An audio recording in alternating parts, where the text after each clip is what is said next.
جب ایک جنازہ اٹھ کے جا رہا ہوتا ہے نا قبرستان کی طرف، تو جو نیک شخص ہوتا ہے جو فوت ہوا ہوتا ہے وہ حالانکہ اس کی آواز کسی کو آ نہیں رہی ہوتی، لیکن وہ کہہ رہا ہوتا ہے جلدی کرو جلدی کرو، جلدی سے مجھے قبر میں لے کے جاؤ، کیونکہ اس کو پتا ہے کہ وہ ابھی جو ہے نا جنت کے باغوں میں سے ایک باغ مل جائے گا اس کو۔ اور جو اللہ کا نافرمان ہوتا ہے جس کی روح چیر پھاڑ کے نکالی گئی تھی، اور جب وہ اوپر جا رہا تھا آسمانوں میں رجسٹر میں نام لکھوانے کے لیے، تو فرشتے اس پہ لعنت کر رہے تھے کہ کس خبیث کی روح اتنی بدبو کیوں آ رہی ہے اس سے۔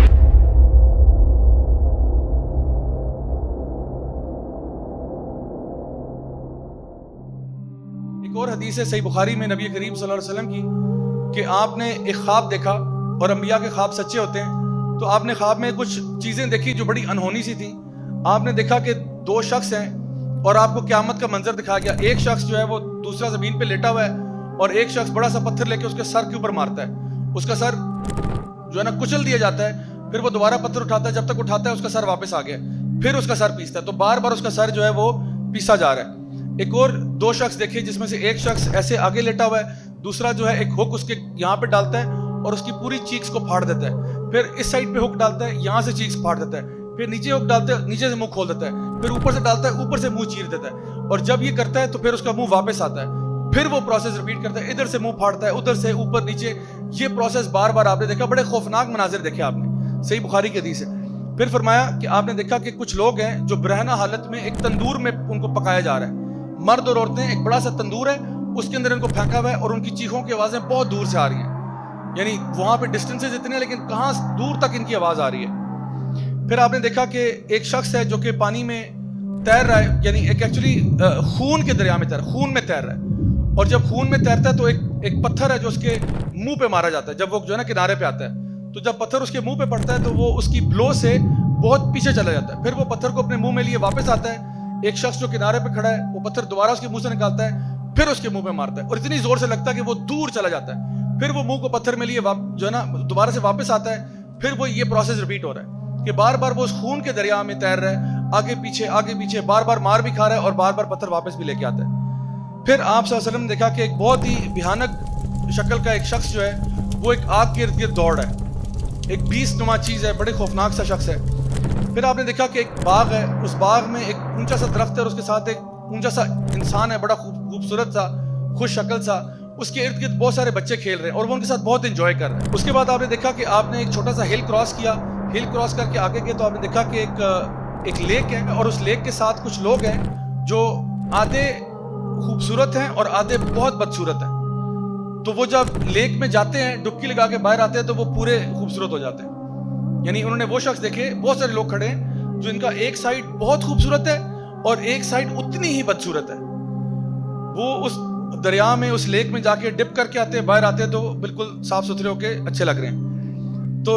آپ نے فرشتوں سے پوچھا، آپ خواب میں دیکھ رہے ہو فرشتے آپ کو ٹور کرا رہے ہیں، آپ نے جب فرشتوں سے پوچھا کہ یہ سب کیا معاملہ ہے تو ان کو بتایا گیا کہ وہ جو دو شخص ہیں یہ وہ ہیں کہ جو قرآن کو پڑھتے تھے لیکن اس کو یاد نہیں کرتے تھے، اس کو اگنور کر دیتے تھے، اس کو نیگلیکٹ کرتے تھے، یعنی قرآن کو ان کو پتا تھا لیکن نہ تو اس کو یعنی صحیح طریقے سے پڑھتے تھے، سمجھتے تھے، نہ اس پر عمل کرتے تھے، اور قرآن سے منہ پھیر چکے تھے، حالانکہ گھروں میں ان کے قرآن پڑھے ہوئے تھے۔ تو یہ وہ ہیں جن کے سر پیسے جا رہے ہیں، کیونکہ اب آپ کو قرآن کا فائدہ ہی نہیں ہوا نا، آپ نے تو اوپر سے پڑھ لیا لیکن عمل ہی نہیں کیا، سمجھنے کی توفیق ہی نہیں ہوئی آپ کو۔ پھر وہ جو دو شخص تھے جو آئرن کی ہک سے جن کا منہ چیرا جا رہا تھا، یہ وہ شخص تھا جو اپنے گھر سے نکلتا ہے اور جھوٹ بولتا ہے، اور اس کا جھوٹ جو ہے وہ ہر طرف پھیل جاتا ہے، اور صحابہ کے دور میں یہ سمجھنا شاید تھوڑا سا مشکل ہوتا ہوگا، لیکن آج تو بہت آسان ہے، سوشل میڈیا کا دور ہے، آپ ایک بات کرتے ہیں پوری دنیا میں پہنچ جاتی ہے۔ تو کہا یہ جو جھوٹ بولنے والا ہے اس کا منہ چیرا جا رہا ہے۔ اس کے بعد وہ جو اون میں تھے یہ وہ تھے جو زانی اور زانیہ ہیں، جو امت کے اڈلٹرز ہیں اور زنا کرنے والے، یہ وہ لوگ ہیں جو سارے کے سارے تندور میں پھینکے جا رہے ہیں اور ان کے پورے جسم کو سزا دی جا رہی ہے۔ وہ جو خون کے دریا میں تیر رہا تھا یہ سود لینے والا تھا، جو سود میں ڈیل کرتا تھا، سودی کاروبار کرتا تھا، سودی بزنس کرتا تھا، یہ خون کے دریا میں تیر رہا ہے اور اس کو پتھر پڑ رہے ہیں اس کے منہ کے اوپر۔ وہ جو ایک خوفناک سا شخص تھا یہ کون تھا؟ یہ مالک تھا، جہنم کا داروغہ تھا۔ یہ یاد رکھیں، یہ جو جہنم کے فرشتے ہیں نا، یہ عام طور پہ فرشتے کے بارے میں جب آپ کو کہا جاتا ہے کہ وہ تو بڑا فرشتہ ہے تو آپ کے ذہن میں بڑا خوبصورت سا اینجل آتا ہے، بڑے بڑے پیارے سے پر رہے ہیں اور خوبصورت سا چہرہ ہے، لیکن کچھ فرشتے انتہائی خوفناک ہیں،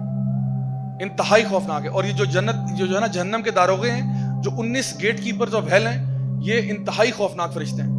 اور یہ جو مالک ہے، جو سب سے بڑا گیٹ کیپر ہے، یہ بھی انتہائی خوفناک ہے. تو اب جہنم میں بڑے پیارے پیارے فرشتے تو نہیں دیں گے آپ کو، جہنم میں جو گارڈز ہیں وہ گارڈ بھی بڑے دہشت والے ہیں. تو یہ جہنم کے داروغے کو آپ صلی اللہ علیہ وسلم نے اپنے خواب میں دیکھا، اور وہ جو لمبا سا شخص تھا درخت کے پاس بچوں کے ساتھ کھیل رہا تھا، یہ ابراہیم علیہ السلام تھے. اور یہ ان بچوں کے ساتھ کھیلے تھے جو فطرت پر مر جاتے ہیں، یعنی بالغ ہونے سے پہلے پہلے بیچارے 2 سال 3 سال 4 سال کے بچے کا انتقال ہو گیا، تو یہ ان کے ساتھ جنت میں کھیل رہے ہیں. اور وہ لوگ جو آدھے خوبصورت اور آدھے بدصورت تھے، یہ وہ لوگ ہیں جو اچھے کام بھی کرتے تھے لیکن برے کام بھی کرتے تھے برابر برابر. یعنی یہ نہیں کہ ایک ہوتا ہے نا انسان نیکی کی طرف جاتا ہے، یہ وہ لوگ تھے جو 50-50 چل رہے تھے کہ بھئی ہم اچھے بھی کرتے ہیں، یہ جی آج رات ناچ گانا بھی ہوگا اور عشاء کی نماز بھی ہوگی،